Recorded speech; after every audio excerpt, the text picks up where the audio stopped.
హ్మ్.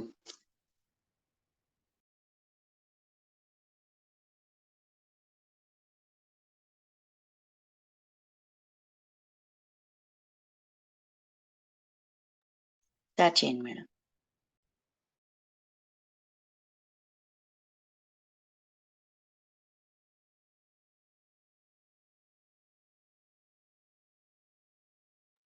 అన్‌మ్యూట్ చేసుకోండి. మీరు మ్యూట్‌లో ఉన్నారు. Yes. Yes. Thank you madam. ఈ అవకాశం ఇచ్చిన మీకు చాలా చాలా వందనాలండి. ముందుగా మన గురుదేవులైన బ్రహ్మర్షి సుభాష్ పత్రిజీ గారికి, వేదవ్యాసులు భగవానుల వారి పాద పద్మలకు నా నమస్కారములు. గీతామాతకు శ్రీకృష్ణ పరమాత్ముల వారికి వేల వేల ప్రణామాలు. వంశీ మాస్టర్కి, మణిమాల మేడం గారికి, కళ్యాణి మేడంకి, రాణి మేడంకి, ఈ గ్రూప్ లో ఉన్న మాస్టర్స్ అందరికి నా హృదయపూర్వక ఆత్మాభివందనాలు, పాదాభివందనాలు.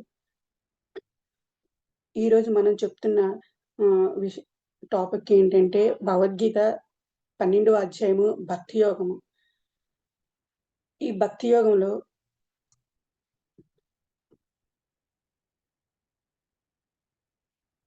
సగుణ సాకారము, నిర్గుణ సాకార ఉపాసకులంటే ఎవరు, ఏకీభావ స్థితుడే జ్ఞానయోగి ఎవరు, కష్టసాధ్యమంటే ఏమిటి, సగుణ సాకార రూపం ఆ పరమేశ్వరుని చేరటం ఎలాగా, సంసార సాగరం నుంచి అంటే మృత సంసార సాగరం నుండి బయటపడటం ఎలాగా, భగవానుడికి అర్జునుల వారికి మధ్యలో ఈ డిస్కషన్ అవుతుంది. భక్తి యోగంలోని అర్జునుల వారు భగవాన్ల వారికి అన్ని ప్రశ్నలు, శ్రీకృష్ణ భగవాన్ల వారికి అన్ని క్వశ్చన్స్ వేస్తున్నారన్నమాట. ఆయన విభూతి యోగంలో అంతా విన్నారు, విశ్వరూప యోగంలో అంతా దర్శించారు. ఈ రెండింటిని చూసుకొని అర్థం చేసుకొని భగవాన్ల వారికి క్వశ్చన్స్ అన్నమాట భక్తి యోగంలో అడుగుతున్నారు శ్రీకృష్ణ పరమాత్మునికి. అది సగుణ సాకారము, నిర్గుణ సాకార ఉపాసకులంటే ఎవరు, ఏకీభావ స్థితుడే జ్ఞానయోగి ఎవరు, కష్టసాధ్యం అంటే ఏమిటి, సగుణ రూప పరమేశ్వరుని చేరటం ఎలాగా, సంసార సాగరం నుంచి అంటే ఆ మృత సంసారం నుంచి బయటపడటం ఎలాగా, అభ్యాస యోగం ద్వారా నన్ను ఎలా చేరవచ్చు, ఎలా పొందవచ్చు, మత్పరాయణుడు అంటే ఎవరు, కర్మలంటే ఏమిటి, ఆ కర్మఫల త్యాగం వల్ల శాంతి ఎందుకు లభిస్తుంది, సర్వప్రాణులు యందు అభ్యాసమైన ప్రేమ అంటే ఏమిటి, ధర్మ వృత్తాంతం అంటే ఏమిటి, అది ఎలాగా ఆచరించాలి, అవన్నీ విషయాలన్నీ ఈ అధ్యాయంలో పొందుపరచబడి ఉన్నాయి. అంటే మనం నిజంగా మనం చేస్తున్న సాధన ఏమిటి, మనం నిజంగా సాధన చేస్తున్నామా, ఆ సాధన నిజంగా ఫలిస్తుందా, మనం నిజంగా పరమాత్మని ఆ మార్గంలో ఉన్నామా లేదా, మన లక్షణాలు ఏమిటి, ఆ మార్గంలో ఉంటూ మనం విజయం సాధిస్తున్నామా లేదా అని మనం ఎవరికి వారం చెక్ చేసుకోవాలి మాస్టర్స్. అయితే ఆ విధంగా మనం ఉన్నామో లేదో తెలుసుకోవడానికి ఆ సాక్షాత్తు శ్రీకృష్ణ భగవానుల వారు మనకి ఇచ్చిన ఈ గొప్ప ఆధ్యాత్మిక సందేశం.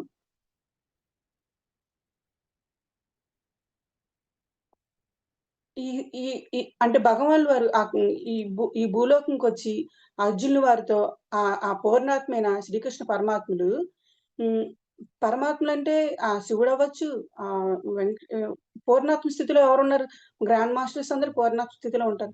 అయితే భూమి మీద మనకి జ్ఞానాన్ని బోధించడానికి ఆ భగవాన్ వారి ఈ శ్రీకృష్ణుడి రూపంలో ఈ జన్మ తీసుకొని మనకి బోధిస్తున్నారు అనమాట. అయితే మన దాని నుంచి ఈ అధ్యాయంలోని మనం భక్తి మార్గంలోని ఉన్నామా లేదా చెక్ చేసుకోవడానికి భగవాన్లు మన అర్జునుల వారు మనకి అన్ని క్వశ్చన్స్ వేస్తున్నారు. దీన్ని మన శ్లోకం రూపంలో, తాత్పర్యం రూపంలో ఈ భగవద్గీత అధ్యాయంలో తెలుసుకుందాం మాస్టర్స్. ఓం శ్రీ పరమాత్మనే నమః. అథ ద్వాదశోऽధ్యాయః భక్తి యోగః. అర్జున ఉవాచ ఏవం సతతయుక్తా యే భక్తాస్త్వాం పర్యుపాసతే ఏ చాప్యక్షరమవ్యక్తం తేషాం కే యోగ విత్తమాః.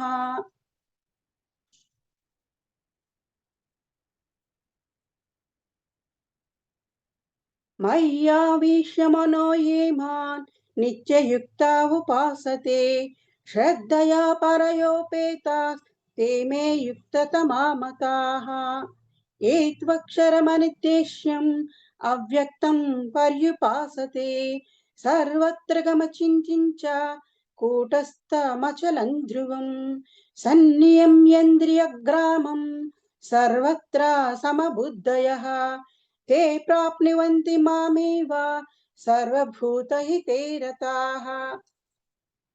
అయితే ఈ 4 శ్లోకాలని 1, 2, 3, 4 వరకు భక్తి యోగం విశిష్టత, అది ఏం చేస్తే వస్తుంది అన్నది విషయం అక్కడ సంభాషణ అనేది భగవానుల వారికి, అర్జునుల వారికి ఇక్కడ జరుగుతుందన్నమాట. అర్జునుల వారి ఏవం సతతయుక్తాయి భక్తా స్వాం పర్యుపాసతే ఏ చాప్యక్షరమవ్యక్తం తేషాంకే యోగ విత్తమాః. అర్జునుడు పలికిన, ఓ కృష్ణ, అనన్య భక్తితో పూర్వోక్త రీతిగా నిరంతరము నిన్నే భజించుచు ధ్యానించుచు పరమేశ్వరుడైన నీ సగుణ రూపమును ఆరాధించువారును కేవలము అక్షరుడు వగు సచ్చిదానంద గణ నిరాకార పరబ్రహ్మమైన నిన్ను అత్యంత భక్తిభావంతో సేవించేవారును కలరు. ఈ 2 విధములైన ఉపాసకులు అత్యుత్తమ యోగులు ఎవరు? శ్రీ భగవానుడు ఇట్లనను, పరమేశ్వరుని నాయందే ఏకాగ్రత చిత్తులై నిరంతరము నా భజన యందే నిమగ్నుల అత్యంత శ్రద్ధాభక్తులతో సగుణ రూపమైన నన్నే ఆరాధించు భక్తులే యోగులలో మిక్కిలి శ్రేష్ఠులు అని నా అభిప్రాయము. అంటే ఇక్కడ అర్జునుల వారు అడుగుతున్నారు, ఎవరు సగుణ సాకార నిర్గుణ నిరాకార లక్షణాలు ఉపాసకుల్లో ఉత్తములైన వారు ఎవరు అంటే ఇక్కడ విభూతి యోగంలో అర్జునుల వారు చూశారు, విశ్వరూప యోగంలో దర్శించారు. సగుణ సాకారము, నిర్గుణ నిరాకారము, ఈ ఉపాసకులు రెండు రకాల బ్యాచ్లుగా ఈ ఉపాసకులు అంటే భక్తుల్ని డివైడ్ చేశారన్నమాట. ఇందులో ఎవరు శ్రేష్ఠులు, నీ పరమాత్మ స్థితికి ఎవరు చేరుకుంటారు, ఆ మార్గంకి రావాలంటే ఏ రకంగా ఉపాసించాలి అనే విషయాలు క్వశ్చన్స్ వేస్తున్నారు కదా, అది భగవాన్ వారు చెప్తున్నారు.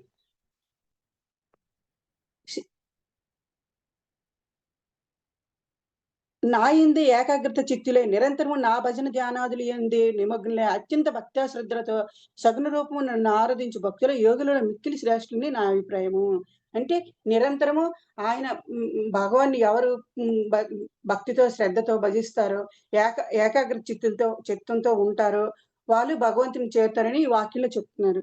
కానీ ఇంద్రియ సముదాయముగా చక్కగా వశపరుచుకుని వారును సకల భూతములకు హితము కోరుచుండు వారును సర్వప్రాణులను సమభావముతో చూచువారును యోగులు అనబడుదురు. అట్టివారి మనోబుద్ధులకు అతీతుడును సర్వవ్యాపియు అనిర్వచనీయమైన స్వరూపము గలవాడును కూటస్థుడును నిత్యుడును నిశ్చలుడును నిరాకారుడును నాశరహితుడును అయిన సచ్చిదానంద గణ పరబ్రహ్మ యందే నిరంతరము ఏకీభావ స్థితులు ధ్యానము చేయుచు భక్తితో భజించు ఆ పరబ్రహ్మనే పొందుదురు. అయితే ఇక్కడ భగవంతుడి యొక్క రూపం, భగవానుడి యొక్క చిత్రపటం పెట్టి భజనలు చేసి అంటే అలాగే చేస్తాం మనం. ఇప్పుడు దేవుడి దగ్గర విగ్రహం పెట్టుకుని పూజ చేసుకుని అన్ని దేవుడికి మనం పూజ చేస్తాము. అయితే అది సగుణ సాకార రూపం, అంటే భగవంతుడి యొక్క గుణాలని తెలుసుకొని ఆ రకంగా సాకార రూపం అంటే మంచిగా మనం దాన్ని భగవంతుని యొక్క గుణాలు మంచి సాత్విక గుణాలు శుద్ధ చైతన్యం యొక్క గుణాలు తెలుసుకుని ఆరాధించారు.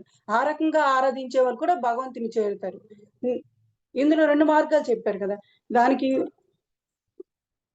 నిత్యము నిశ్చలుడు నిరాకారం అంటే నిర్గుణ సాకారం, అంటే అది ఏ రూపము లేకుండా మనం ఆత్మతోటి ధ్యానంలోని మనం ఇప్పుడు ధ్యానం చేస్తాం కదా, శ్వాస మీద ధ్యాస పెట్టి ఆనాపానసతి మన బ్రహ్మర్షి గురు పత్రిజీ వారు మనకు నేర్పించారు. శ్వాస మీద ధ్యాస పెట్టి ధ్యానం చేసి నిర్గుణ అంటే అది సామాన్య మానవులకి మనము అర్జును భగవాన్ చెప్తున్నారు, మనము శరీరంతో ఉన్నాము కాబట్టి ఈ నిర్గుణ నిరాకార రూపం అనేలో మనం ధ్యానం చేయడము ఈ భౌతిక శరీరంగా ఈ లోకంలో మనము అది అంటే అదొక స్టేజ్ దాటిపోవాలి. అప్పుడు అది మనకు సాధ్యం గాని, ఈ భౌతిక శరీరంగా ఉన్న విషయాలు అంటే ఈ శరీరంతో ఉన్న ఏవి చేయాలో ఆ సకారమ కర్మలు చేసుకుంటూ, ఆ భక్తి ఆరాధనలో ఉండడం ద్వారా మనము హ్మ్, భగవంతుని చేరడం. ఇందులో మొదటి మార్గం మనకు యుక్తంగా ఉంటుందని మనకి మనం చేయగలము. ఆ సాధనలో మనం ముందుకు వెళ్ళగలమని భగవానులు వారించి అర్జున్‌కి చెప్తున్నారనమాట. హ్మ్. అంటే ఇది 2 మార్గాలు చెప్పిన దాంట్లో నిర్గుణ నిరాకారం అనేది మనకి కష్టసాధ్యము. ఒక సగుణ సాకార రూపం అంటే ఒక రూపాన్ని తలుచుకొని, ఆ రూపాన్ని సాకార రూపము అంటే సాకారం అంటే ఒక రూపము. ఆ రూపంలో మన దైవాన్ని చూడడం ద్వారా, దైవాన్ని ఆరాధించడం ద్వారా యా ఏకీస్థితి భావనతో ఉండి, నిశ్చలుడిగా ఉండి, నిరాకారుడిగా ఉండి, కూటస్థులుడిగా ఉండి, ధ్యానం చేసి భక్తితో భజించు ఆ పరబ్రహ్మమునే నన్నే చేరుదురని భగవానుడు చెప్తున్నాడు. క్లేశోऽధికతరస్తేషాम् అవ్యక్తాసక్తచేతసాम् అవ్యక్తా హి గతిర్దుఃఖం దేహవద్భిరవాప్యతే. కానీ సచ్చిదానంద ఘన నిరాకార పరబ్రహ్మనందు ఆసక్తి చిత్తులై తత్ప్రాప్తికై సాధన మిక్కిలి శ్రమతో కూడినది. ఏలననగా దేహాభిమానులకు అవ్యక్త పరబ్రహ్మ ప్రాప్తి కష్ట సాధ్యమే. అదే చెప్తున్నారు ఇందులో. మనం ఈ శరీరంతో ఉన్నాం కాబట్టి మనకి దేహాభిమానులు ఈ భౌతిక శరీరంతో ఉండడం కాబట్టి ఆ సచ్చిదానంద ఘన నిరాకార ఆ స్థాయికి వెళ్ళాలంటే అలాగ ధ్యానం చేయాలి. పరమాత్మ స్థితిని చేరుకోవాలంటే అది కష్టసాధ్యమని ఇందులో చెప్తున్నారు. ఏతు సర్వాణి కర్మాణి మయి సన్నిస్య మత్పరాః అనన్యైవేన యోగేన మాం ధ్యాయంత ఉపాసతే. కానీ మత్పరాల్లో ఏ భక్తులు కర్మలన్నిటినీ నా యందే అర్పించి నా సగుణ పరమేశ్వరమునే అనన్య భక్తితో సంతతము చింతన చేయుచు భజించుదురో. ఓ అర్జున, నా యందే లగ్న మనస్కుల అట్టి పరమ భక్తులనుకు నేను శీఘ్రముగా ముచ్చురూప సంసార సాగరం నుండి ఉద్ధరించెదను. అంటే ఇక్కడ మనం చాలా చూడండి. హ్మ్. రాముడిని రాముడిని భక్తితో మనం విగ్రహారాధన చేసి, హ్మ్, భజనలు చేసి, పూజలు చేస్తున్నాం, అన్నీ చేస్తున్నాము. ఇవి ఈ కానీ ఆయన యొక్క గుణాలను తెలుసుకోవట్లేదు. ఆ తెలుసుకుపోవడం వల్లే మతాలు, కులాలు, ఇవన్నీ యుద్ధాలు, చాలా వరకు యుద్ధాలు జరిగాయి. భూమి మీద మతానికి సంబంధించిన యుద్ధాలే ఎక్కువగా జరిగాయి. అంటే ఇక్కడ కొట్టుకోవడాలు మతంకి. ఇప్పుడు మనం అయోధ్య గురించి ముందు అన్నీ జరిగాయి కదా! డిస్కషన్స్ అన్నీ జరిగాయి. తర్వాత ఇప్పుడు మనకు అయోధ్య అయింది. అలాగే అంటే భగవంతుడి యొక్క మనం ఏంటంటే మతం గురించి ఆలోచిస్తాం. ఈ దైవము, ఆ దైవము, ఆ మతము, ఈ మతము, ఈ దేవుడు, ఆ దేవుడని మనం ఆలోచిస్తాం గానీ, ఆ దేవుళ్ళ యొక్క గుణాలు మనం తెలుసుకోవడం ద్వారా, లక్షణాలు తెలుసుకొని అవి మనం పాటించడం ద్వారా మానవాళి మనము హ్మ్. మనం ఈ పరమాత్మ స్థితికి ఈ సగుణ రూపంలోనికి సాత్విక స్థితి, శుద్ధ చైతన్య స్థితిలోనికి చేరుకొని పరమాత్మని చేరుకోవడానికి ఎంతో ఉదాహరణ. హ్మ్. మళ్ళీ ఇప్పుడు చాలా మంది సూర్యదేవుడికి పూజ చేస్తారు. అంటే మంత్రం ద్వారా సూర్యదేవుడికి పూజ చేస్తారు. మంత్రాలను హ్మ్, మంత్ర మంత్రోపద మంత్రాలు ఉచ్చరించడం ద్వారా హ్మ్, మంత్రం ద్వారా భగవంతుని చేరుకుంటారు. అంటే చాలా రకాల ఉపాసనలున్నాయి. ఆనాపానసతి ఉంది. ఆహ్, హ్మ్. మంత్రోచ్చారణ ద్వారా ప్రాణాయామం, ఓంకార తుమ్మిదలు జూంకారంలాగా నాభి నుంచి తీసి ధ్యానం చేస్తారు. ఓంకార ధ్యానము, హ్మ్. ఆసనాలు వేస్తారు. కొంతమంది యోగాల ద్వారా కొంతమంది హ్మ్. సర్వభూత హితే అంటే అన్ని జీవుల్లో పరమాత్మని చూస్తారు. ఓహ్! కొంతమంది దాన ధర్మాలు చేస్తారు. కొంతమంది ఏ దేవుడిని పూజ చేయరు. కాపోతే మానవుడే మాధవుడు. అంటే దైవాన్ని మనుషుల్లోనే చూస్తారు. వాళ్ళేంటంటే చూడండి నాస్తికులు అటువంటి వాళ్ళుంటారు. వాళ్ళు ఏ దేవుడిని విగ్రహారాధన ధ్యానాలు ఏం చేయరు. కాపోతే సృష్టిలోని పంచభూతాల్ని ఆహ్, హ్మ్, పంచభూతాలను ధ్యానం చేయడము, మనుషులకి దాన ధర్మాలు చేయడము, ధర్మం చేస్తే చాలు అలాంటి నియమాలతో ఉంటారు. అంటే భగవంతుడిని చేయడానికి సాధ్యమైన మార్గాలు ఏవైనా తెలిసినా, తెలియకపోయినా ఆళ్ళు చేసిన గుణాలు బట్టి వాళ్ళు పరమాత్మని చేరుకోవచ్చు అని హ్మ్. నాకు నాకర్థమవుతుంది మాస్టర్స్. కొంతమంది భజనలు, కీర్తనలు, పాటలలు నాయందే ఏకచిత్తుడే అయినవాడు అంటే ఏ దుర్గుణము లేనివాళ్ళు, ఉత్తమైన గుణాలు అనుసరిస్తూ వాటిని చేరువారు అత్యుత్తములని భగవాన్ల వారు చెప్తున్నారనమాట.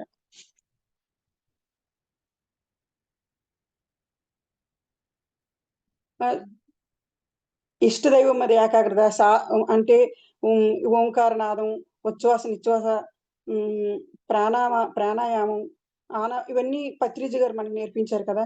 రుద్రాక్ష మంత్ర సాధన. హ్మ్. ఇ ఈ ఇవన్నిటి ద్వారా కూడా మనం అంటే మనం ఒక పిల్ల కాలువల్లాగా, అంటే భూమి మీద పరమాత్మని చేరడానికి ఎన్నో మార్గాలున్నాయి. అంటే ఆ పూర్ణాత్మ స్థితి అంటే మహాసముద్రం. అందులో మనం చేరాలంటే ఏ మార్గంలోనైనా పరమాత్మని చేరొచ్చు. ఏ సాధనైనా చేయొచ్చు. కానీ మన అంతిమ లక్ష్యం ఏంటంటే పరమాత్మని చేరాలి. ప్రతి ఒక్క ఆత్మ యొక్క గోల్ ఏంటి? మనం ఆహ్, ఆహ్, ఆహ్, ఆ శుద్ధ చైతన్య స్థితికి మనం చేరుకోవాలి. అది హ్మ్. ఆత్మ యొక్క అంతిమ లక్ష్యం అన్నమాట.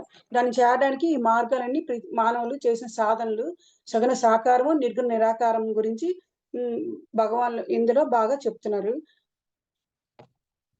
దీనికి చక్కగా ఉదాహరణ రామదాసు రామాలయం కట్టారన్నమాట. అప్పుడు అంటే ఇప్పుడు ఏతు సర్వాణి కర్మాణి మయి సన్యస్య మత్పరాః అనన్యైన యోగేన మాం ధ్యాయంతో ఉపాస్తే.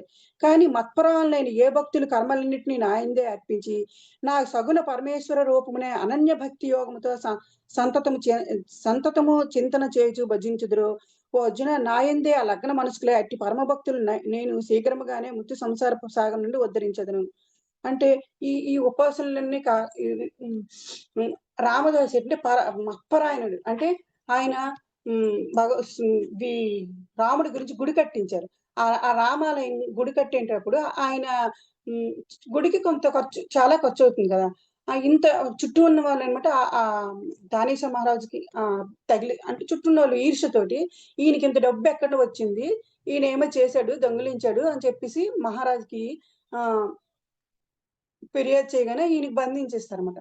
బంధిస్తే ఆహ్, ఆహ్, మ ఆ రాముడు ఎప్పుడు భగవానునికే రాముడిని రామ రామ నువ్వే నాకున్నావు. నువ్వే నన్ను రక్షించు. నేను నీ గురించి ఈ గుడి కట్టాను. నాకు ఈ మహారాజు బంధించి ఉన్నారు. నువ్వే ఆహ్, నువ్వే వచ్చి విడిపించు. ఆహ్, అంటే రాముడికే అంటాడు గానీ తానేస మహారాజుకి ఏమి అనడతను. ఎందుకంటే ఆయన మత్పరాయణ భక్తి. అంటే ఏది చేసినా అది పరమాత్ముడికే, ఆ రాముడికే చేస్తున్నాను. నువ్వే ఆ గుడికి కట్టిన ఖర్చు అంతా నువ్వే చూసుకున్నావు. నువ్విచ్చావు నేను కట్టాను. ఇది అవ్వాలి అంతే. కానీ ఆ రాజుకి కూడా తిట్టడు. ఆ చుట్టూ ఉన్న వాళ్ళకి ఏమి అనడు.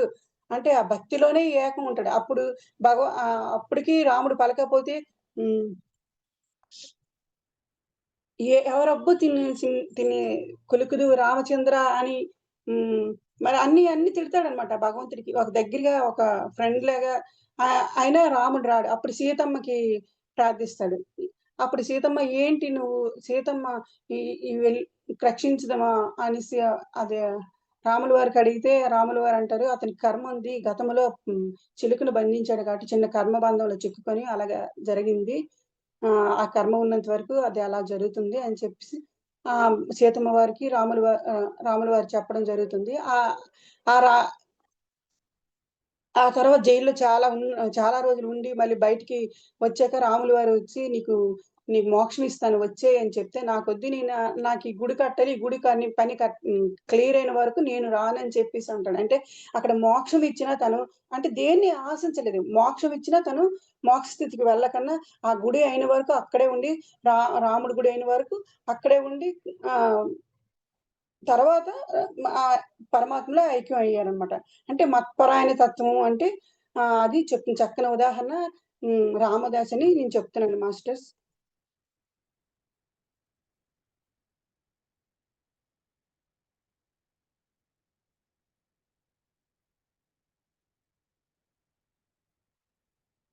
మయ్యేవ మన ఆదత్స్వ మయి బుద్ధిం నివేశయ నివసిస్సిసి మయ్యేవ అత ఊతున్న సంశయః. నాయందే మనసును నిలుపుము, నాయందే బుద్ధిని లగ్నం చేయుము, పిమ్మట నాయందే స్థిరముగా ఉండువు. హ్మ్. ఇందు ఏమాత్రము సందేహముకు తావులేదు. అత చిత్తం సమాధాతుం న శక్నోసి మయి స్థిరం. అభ్యాసయోగేన తత్ మామి చాప్తిం ధనంజయ. మనస్సును స్థిరముగా నాయందే నిలుపుటకు సముద్రుడు కానిచో అభ్యాస యోగము ద్వారా నన్నే పొందుటకు ప్రయత్నించుము. అభ్యాసేప్య సమర్థోసి మత్కర్మో పరమో భవ మతత్వమపి కర్మాణి కుర్వాన్ సిద్ధిమో వాప్ససి. అభ్యాసం చేయుటకును ఆసక్తుడివైనచో మత్పరాయణుడివై కర్మలను ఆచరించుము. ఈ విధంగా నా నిమిత్తం కర్మలను ఆచరించుట ద్వారా కూడా నన్నే పొందుదువు. అథైతదప్యసక్తోసి కత్యం మధ్యోగమాశ్రితః సర్వకర్మఫలత్యాగస్ తతః కురు యతాత్మవాన్. మత్ప్రాప్తికై వలయు యోగమును ఆశ్రయించి సాధన చేయుటకు నీవు ఆసక్తుడివైనచో మనోబుద్ధీంద్రియాదులను వశమునందు ఉంచుకొని సకల కర్మ ఫలమును త్యజించుము.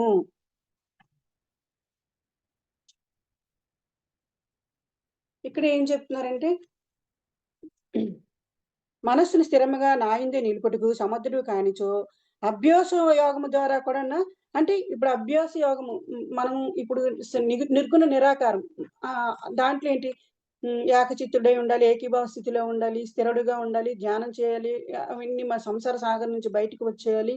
అవన్నీ అంటే ఒక ఈ ఈ కర్మలు కర్మలన్నీ ఆచరించాలి ఈ భౌతికంగా ఉండేటప్పుడు. ఇవన్నీ కాదు, ఇవన్నీ మన శరీరంతో ఉండేటప్పుడు చేయగలము, కానీ ఇవన్నీ వదిలి మనం బయటికెళ్ళాం. ఆయన సంసారంతో ఉన్నారు అర్జునుల వారు. అతను బోధిస్తున్నారన్నమాట.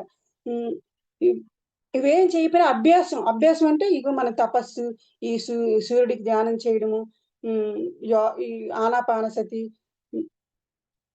జుంకారనాదం, ఓంకారనాదం ఉచ్చరించడం, ఇవన్నీ అభ్యాసం ద్వారా.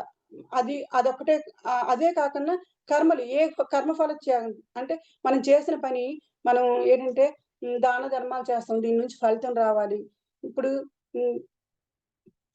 లాభం వచ్చినా పర్వాలేదు, నష్టం వచ్చినా పర్వాలేదు, సుఖం వచ్చినా, అంటే దేన్ని ఆశించకూడదు. ఇప్పుడు దానికి మంచి చక్కని ఉదాహరణ తుకారాం అన్నమాట. తుకారాం అతను ఏంటంటే వాళ్ళ ఆవిడ జిజియాబాయి ఈ కుండల వ్యాపారం చేస్తారు. వీళ్ళు కుండల వ్యాపారం చేస్తే ఈ కుండల వ్యాపారంలోని కుండలెళ్ళి అమ్ముతాడు. ఎవరు డబ్బులు ఇస్తే తీసుకుంటాడు, లేకపోతే మానేస్తాడు. ఎవరికి అడగడు, ఇస్తే తీసుకుంటాడు, లేకపోతే లేదు. రోజు అలాగే చేస్తాడు. కానీ కుండల వ్యాపారం చేస్తాడు ఎప్పుడు పాండురంగే. పాండురంగా ప్రార్థింతు వీరా పాహి మా వసుధీరా.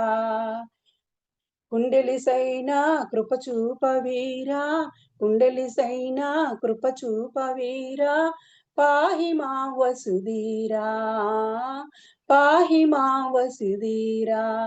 బంగారు పల్లెరవునా బంగారు హారతిధర. అంటే ఎప్పుడు ఆయనకి ఆ పరమేశ్వరుడికి ఆ పాండురంగుడి మీద భక్తి, ఆయన మీద పాటలు పాడుకొని అదే కాని ధ్యాస. మరి ఎప్పుడు కూడాను డబ్బులు ఆశించాలి, దాని మీద లాభం వస్తుందా, నష్టం వస్తుందా, ఇంట్లో ఆళ్ళ ఆవిడ ఏమంటుందా, తిడుతుందా, అవి ఏమీ లేకుండా వెళ్తాడు, కుండలు అమ్ముతాడు. అప్పటికి అది నష్టం వస్తే ఆళ్ళ ఆవిడ నుంచి వ్యవసాయం చేసుకుందామని చెరుకు పంట వేస్తది. ఆ చెరుకులు కూడాను ఏం చేస్తాడంటే ఎవరి దారిలో ఎవరు అడుగుతుంటే ఆళ్ళకి ఇచ్చేస్తుంటాడు. ఎవ్వరి దగ్గర డబ్బులు అంటే తను ఎప్పుడు వచ్చిన చేసిన వ్యాపారంలో కూడా లాభం, నష్టం ఎంతొస్తే వచ్చింది, లేకపోతే లేదు. అంతేగాని దాని మీద లాభము, నష్టము ఏమంటారా లేదా ఏం ఆలోచించకన్నా ఫలితాన్ని, కర్మఫలాన్ని ఆశించకన్నా చేస్తాడనమాట. అందుకని భక్త తుకారామైన అతను గ్రాండ్ మాస్టర్, మంచి ఎగ్జాంపుల్ అనమాట. ఆయన ఫిజికల్ బాడీతో హాస్టల్ లోకాలకి వెళ్ళిపోయాడనమాట. అంటే ఎప్పుడు పరమాత్ముడి ధ్యాసే, ఆయన మీదే ధ్యానం, ఆయన మీదే దృష్టి అనమాట. ఇంకా ఆయన భౌతికంగా పని చేస్తారు, కానీ దృష్టి అంతా ఆ పరమాత్ముడి మీదే, ఆ పాండురంగుడి మీదే అతనికి ఆ దృష్టి ఉంటదనమాట. అతను ఫిజికల్ బాడీ తోటి హాస్టల్ లోకల్ చేరుకున్నారు.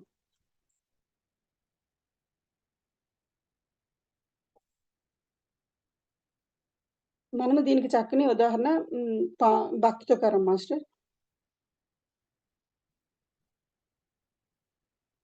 శ్రేయో హి జ్ఞానమభ్యాసాత్ జ్ఞానో విశిష్యతే ధ్యానాత్ కర్మ ఫల త్యాగ శాంతిరనంతరం. తత్వము నెరుంగకయే చేయు అభ్యాసము కంటెను జ్ఞానము శ్రేష్టము. కేవలము పరోక్ష జ్ఞానము కంటెను, అనగా అనుభవం రహితమైన జ్ఞానము కంటెను, అంటే శాస్త్ర పాండిత్యము కంటెను పరమేశ్వర స్వరూప జ్ఞానము శ్రేష్టము. జ్ఞానము కంటెను కర్మఫల త్యాగము మిక్కిలి శ్రేష్టము. ఏలననగా త్యాగము వలన వెంటనే పరమశాంతి లభించును. అంటే తత్వము నెరుంగకే చేయు అభ్యాసము కంటెను. అంటే ఇప్పుడు కొంతమంది చూడండి, ఈ మనకి అంటే ఏం తెలీదు. పంతులు, పండితులు వాళ్ళు చెప్తారు. మీ ఇంట్లో ఈ దోషం ఉంది. మీ మీ ఇలా పరిష్కారం చేయాలి. ఈ ద్వారం మార్చాలి. ఆ కిటికీ మార్చాలి. అని మనకి చెప్తుంటారనమాట. అప్పుడు మనకు తెలీదు. దాని గురించి జ్ఞానం తెలీదు. కానీ చెప్పారని చేస్తాం. అదే తత్వమును నెరుగంకియ అభ్యాసము కంటెను జ్ఞానము శ్రేష్టము. ఆహ్, కేవలం పరోక్ష జ్ఞానము కంటెను అనగా అనుభవరహితమైన జ్ఞానము కంటెను ప పరమేశ్వరుని రూపం ధ్యానం అంటే మనకి ఆ జ్ఞానము కంటే ఆహ్, ధ్యానం ముఖ్యం అని చెప్తున్నారు. పరమేశ్వర ధ్యానం ముఖ్యం. ధ్యానము కంటే కర్మఫల త్యాగం ముఖ్యము. అంటే హ్మ్. మనకు తెలియని విషయం కన్నా ఆహ్, జ్ఞానం కన్నా ధ్యానం ముఖ్యం. ధ్యానం కన్నా కర్మఫల త్యాగం ముఖ్యం. కర్మఫలం అంటే ఇది ఇప్పుడు మనం తుకారం గురించి చెప్పాం కదా! ఏ పని చేసినా దేన్ని ఆశించకన్నా నాగం కర్మ కర్మ ఫలము మనకి దాని నుంచి డబ్బులొస్తాయా? రావా? ఏమంటారా? లేదా? ఏమి ఆ పరమాత్ముడే నాకిస్తాడు. ఇంకేం లేదు. అలాగే పరమాత్మ స్థితిలో ఉండి క కర్మని ఆ ఫలాన్ని ఆశించకన్నా చేసేది కర్మఫల త్యాగం. కర్మఫ త్యాగం వల్ల అంటే కర్మఫల త్యాగం వల్ల మనకి శాంతి లభిస్తుంది. ఎందుకంటే అందులో మనకి లాభమొచ్చినా, నష్టమొచ్చినా పట్టించుకోము. సుఖమొచ్చినా, దుఃఖమొచ్చినా పట్టించుకోము. దేన్ని పట్టించుకోము. ఎప్పుడు ఆ భగవంతుడి మీదే ధ్యాస.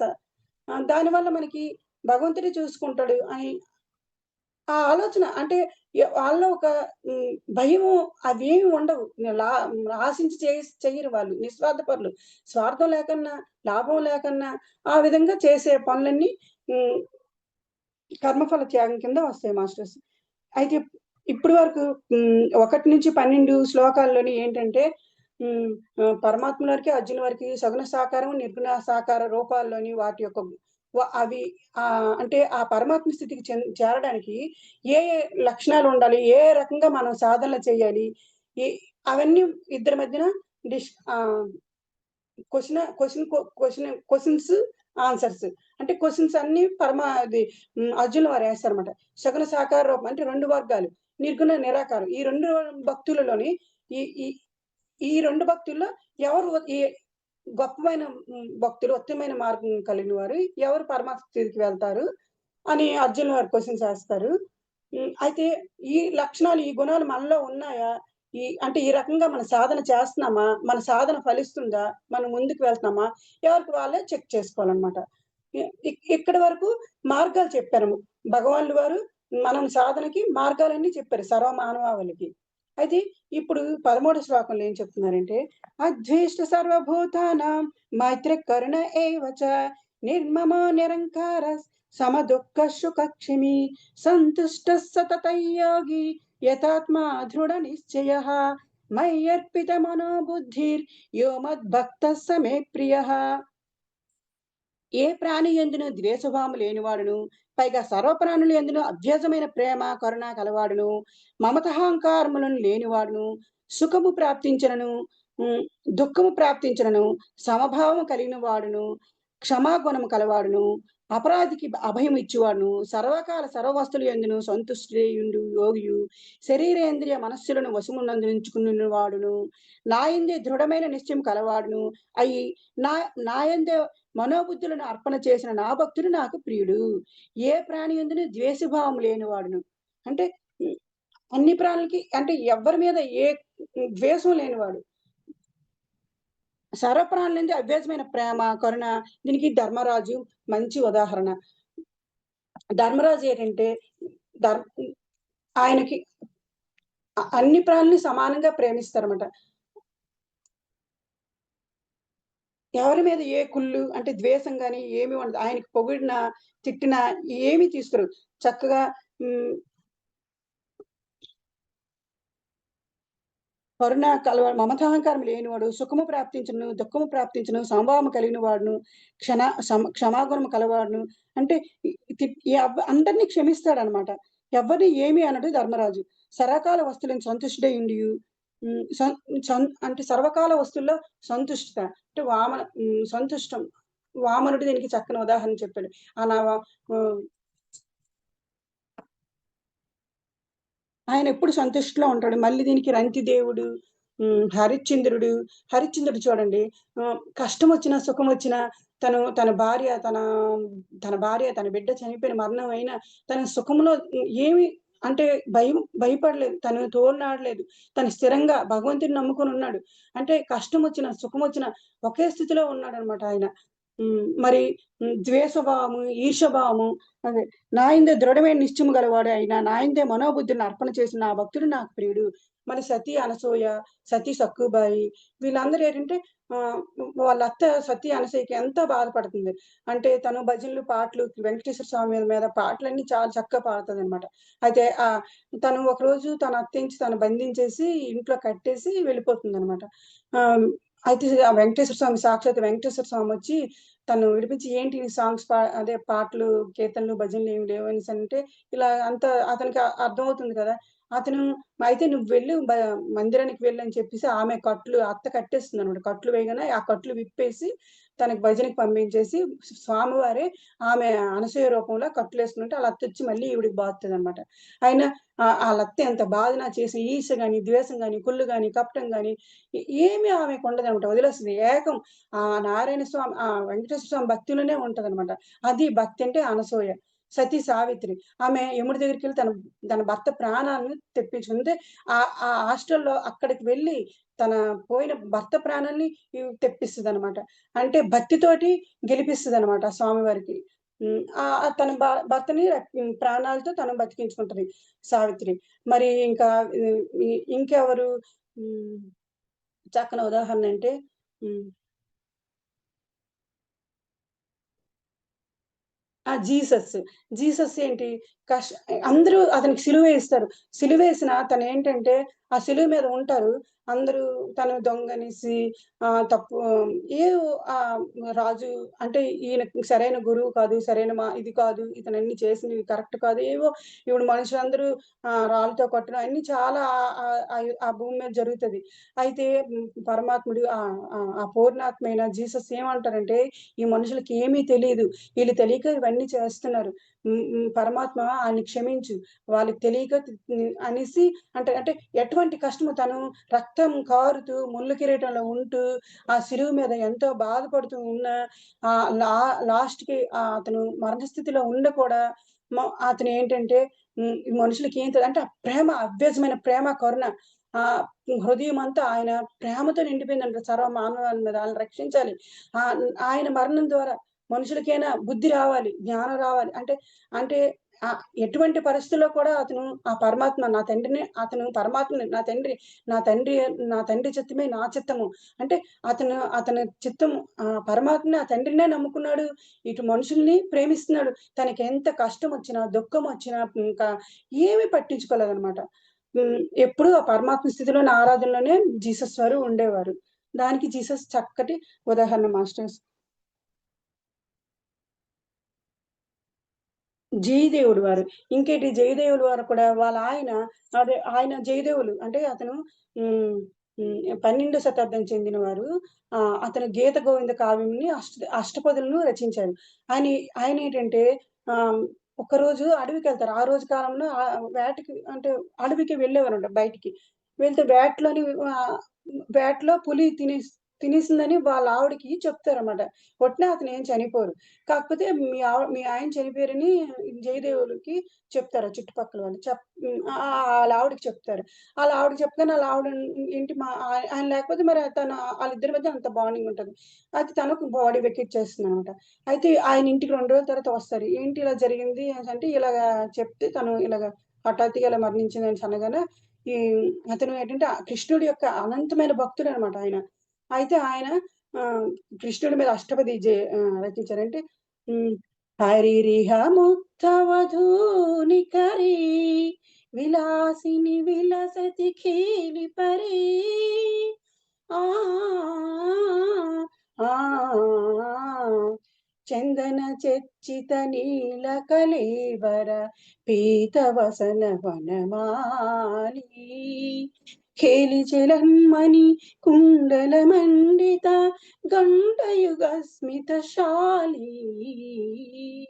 హరిరిహ ముగ్ధవధూనికరీ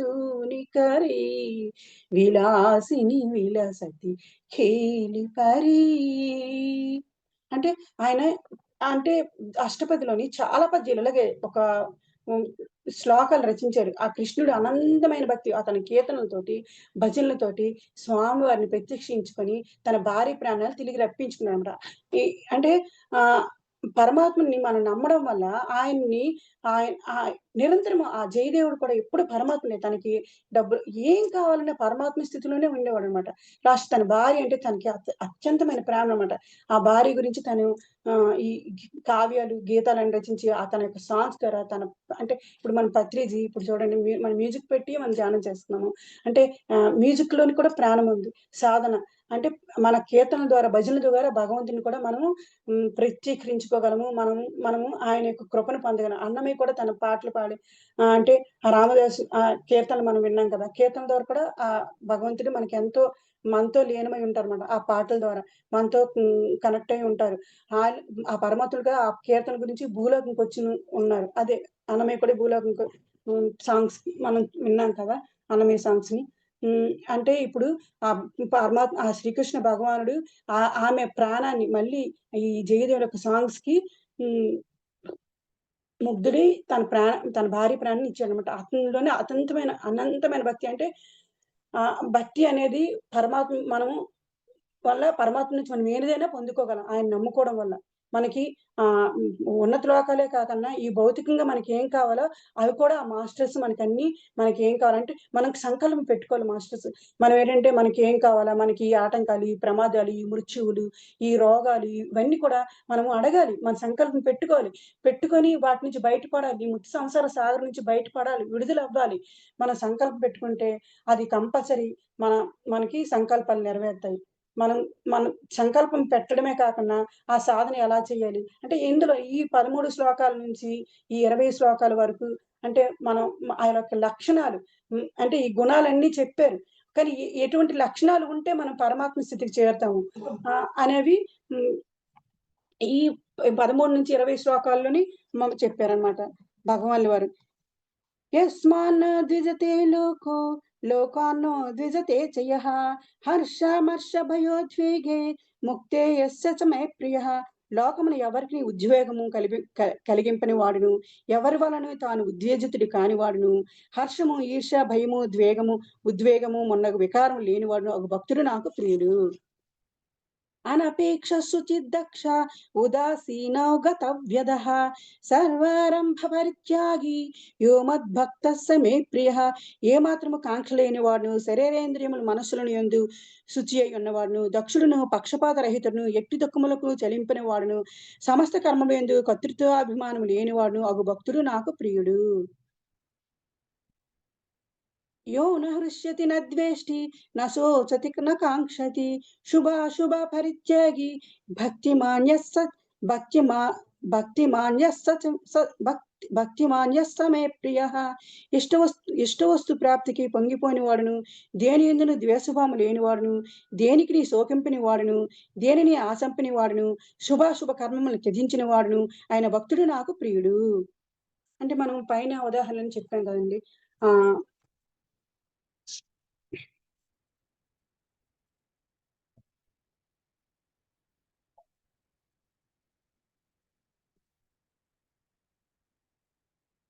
समशत्रौ च मित्रे च तथा मानोपमानयोः శీతోష్ణసుఖదుఃఖేషు సమసంగ వివర్జితః. శత్రువుల ఎడల మిత్రుల ఎడల సమభావముతో మెలుగువాడును, మానవమానములు, శీతోష్ణములు, సుఖదుఃఖములను మొదలగు ద్వంద్వములను సమానంగా స్వీకరించువాడును, ఆసక్తి రహితుడును. తుల్య నిందా స్తుతిర్మౌని సంతుష్టో ఏన కేనచిత్ అనికేతస్థిర్మతి భక్తిమాన్ మే ప్రియోన్నరః. నిందాస్థుతులకు చెలింపని వాడును, మన శీలులను శరీర నిర్వహణకై లభించిన దాని తోడనే తృప్తిపడువాడును, నివాస స్థానములందు మమతాశక్తులు లేనివాడును, ప్రజ్ఞుడును అగు భక్తుడు నాకు ఇష్టుడు. ఇష్ట ఇష్టవస్తు ప్రాప్తికి పొంగిపోని వాడును, దేని యందును ద్వేషభావం లేనివాడును. ఇప్పుడు మనం చెప్పాం కదా! ద్వేషం లేదు. సుమతి చక్కని ఉదాహరణ చెప్పాము. దేనిని శోకింపని వాడును, హ్మ్. శుభాశుభ కర్మలు త్యజించిన వాడు ఆయన భక్తుడు. అంటే ఇప్పుడు మనం చాలా మంది ఎక్కడికైనా వెళ్తాం, ప్రయాణం చేస్తాము. ఇది అమృత కాలము, ఇది దుర్ముహూర్తం ఉంది, ఇది రాహుకాలము, ఇది మనం అవన్నీ నిర్ణయించుకుంటాం. తుమ్మితే ఎళ్ళము, దగ్గితే ఎళ్ళము, ఏదైనా ఎదురొస్తే ఎళ్ళము. అవేమీ లేకన్నా హ్మ్. మరి అంటే వాటి చక్కని ఉదాహరణ సాయిబాబా షిరిడి సాయిబాబా నాథుడు. అంటే శుభాశుభ కర్మాలు. అంటే ఏమి ఉండదు చూడండి. హ్మ్. హిందువులు, ముస్లిం అంటే మన హిందూ దేవాలయంలోనికి మనకి ఎవ్వరికీ ప్రవేశం ఉండదనమాట. ఎప్పుడు ఆటంకాలొచ్చిన టైంలోనే గాని, సూతకాలొచ్చిన టైం గాని మనం ఎవరం దేవాలయంకెళ్ళము. కాకపోతే అదే ముస్లిమ్స్ అదే మన సాయిబాబా షిరిడీనాథుడి శుభాశుభ పరిత్యాగి అంటే శుభమో లేదు, అశుభమో లేదు. ఇవన్నింటికి అతీతుడనమాట. ఆయన మీద ఒక్క మనం భక్తి అంటే ఓం సాయి శ్రీ సాయి శ్రీ సాయి ఓం సాయి శ్రీ సాయి జై జై సాయి ఓం సాయి శ్రీ సాయి జై జై సాయి అంటే మన నామకీర్తన మన భక్తి మనం ఆయన మీద ఉన్నాము అంటే మన భక్తి మన శ్రద్ధ ఆయన మీద ఉందో లేదో కావాలి కానీ మనము కానీ ఆయన మనలో ఉన్న గుణాలు మన చుట్టూ ఉన్న పరిస్థితులు మన మన శరీర స్థితి అవేమి అవసరం లేదు. పీరియడ్స్ టైంలో మనము ఎక్కడికి ఏ గుడ్లకి వెళ్ళం కానీ మనం షిరిడి సాయి మందిరానికి మాత్రం వెళ్ళొచ్చు. అది ఇందులో అంటే చక్కని ఉదాహరణ మాస్టర్స్. ఉమ్, నిన్ తుల్య నింద అదే తుల్య నిందాస్తుతిర్మౌని సంతుష్టో ఏన కేనచిత్ నిందాస్తుతులకి చెలింపని వాడును మననశీలుడును. అంటే దీనికి చక్కగా ధర్మరాజు కూడాను అతనికి ఏమి నిందలు వేసినా ఈ ఈ చెలింపడనమాట. హ్మ్. నివాస స్థానముల యందు మమతాశక్తులు లేనివాడు అంటే కొంతమంది ఏంటంటే ఈ ఆస్తి ఉంటది. మనం భౌతికంగా జీవించడానికి మనకన్నీ కావాలి. ఇల్లు, బంగారము, వస్తువులు, ఫుడ్డు, కారు, బంగళా అన్నీ మనకు కావాలి. కాకపోతే ఆహ్, దాన్నే పట్టుకొని ఉండకూడదు. ఈ భూమి మీద మనం ఉండేటప్పుడు మనకవసరం.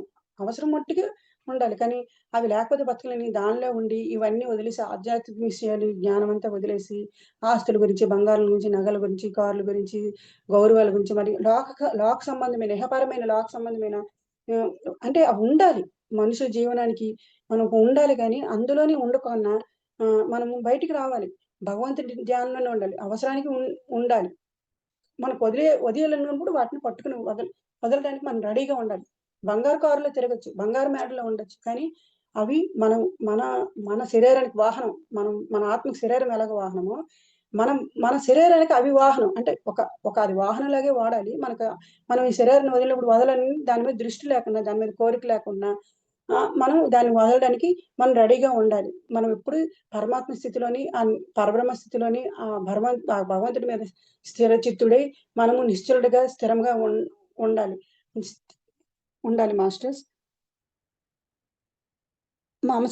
అంటే మన బాంధవ్యాలు, మన కుటుంబాలు వాటి మీద కూడా బందవ్వాలి. మన ఈ శరీరం ఉన్నంతకి బందవ్వాలి. కానీ వాళ్ళ గురించే మనం అలాగా ఆలోచించి ఆ బంధాల్లోని చిక్కుకూడదు. అవన్నీ మనకి అంటే మనకి వాహనాలంటే మనం ఒకళ్ళకొకళ్ళు జన్మ తీసుకున్నాం. ఒకళ్ళకొకళ్ళకి హెల్ప్ చేసుకోవడానికి తోడు నీడగా. అంతేగాని అందులో బంధాల్లోని చిక్కుకుపోకూడదు అని చెప్తున్నారు మాస్టర్స్.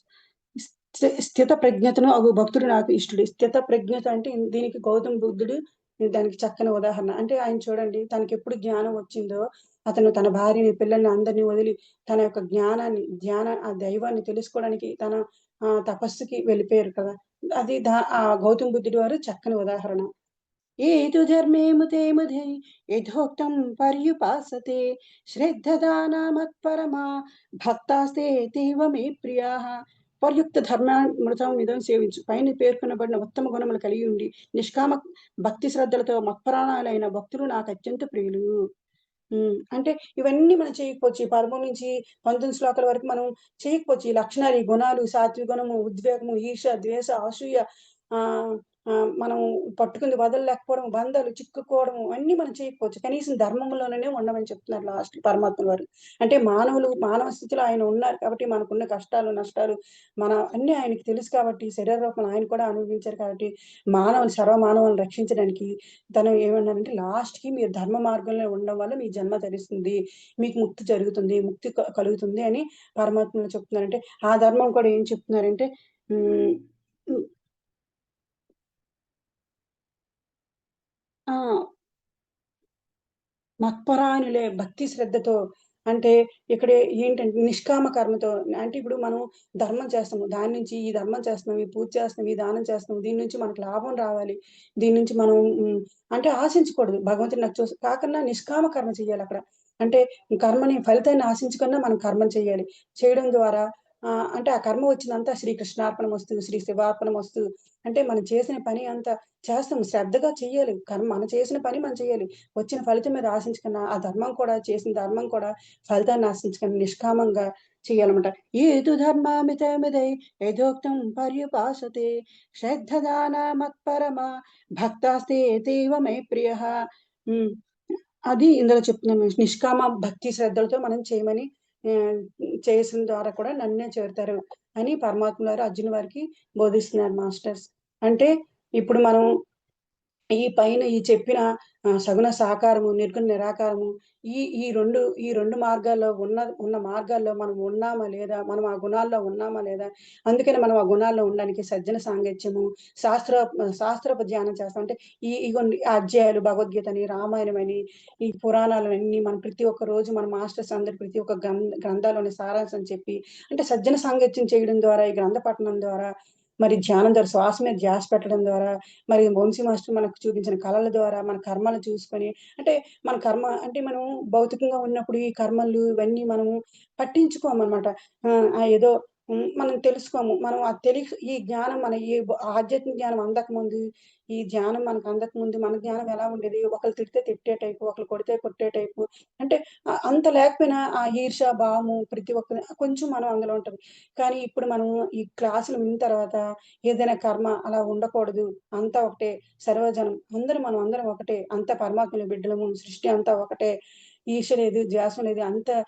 అంటే మనలోని గుణాల్ని తగ్గించుకున్నాము. దాని ద్వారా ఆ గుణాలు తగ్గించుకోవడం ద్వారా మనము ఈ పరమాత్మ స్థితికి మన యొక్క లక్షణాలను మెరుగుపరుచుకోవడం ద్వారా మన కామ క్రోధాలు, షడ్ వర్గాలను నియంత్రించుకోవడం ద్వారా, ఇంద్రియాలు నియంత్రించుకోవడం ద్వారా మనము ఈ పరమాత్మ చెప్పిన స్థితికి ఈ సగుణ సాకార రూపం పరమాత్మ యొక్క ఆ ప్రతిమని పెట్టుకొని ఆయనకు గుణాలను స్తుతించడము, కీర్తన భజన చేయడమే కాకుండా నిర్గుణ నిరాకార రూపమైన మన గుణాలను అంతరంగ రూపాల్ని అంతరంగంలో పరమాత్ముడు ఉన్నాడు. ఆ పూర్ణాత్మ స్థితికి చేరుకోవాలన్నా మన గుణాలు సరిచేసుకోవడం ద్వారా అంటే మన కర్మలను చూసుకోవడం ద్వారా మనం ఈ జన్మలో ఈ కర్మ చేశాము.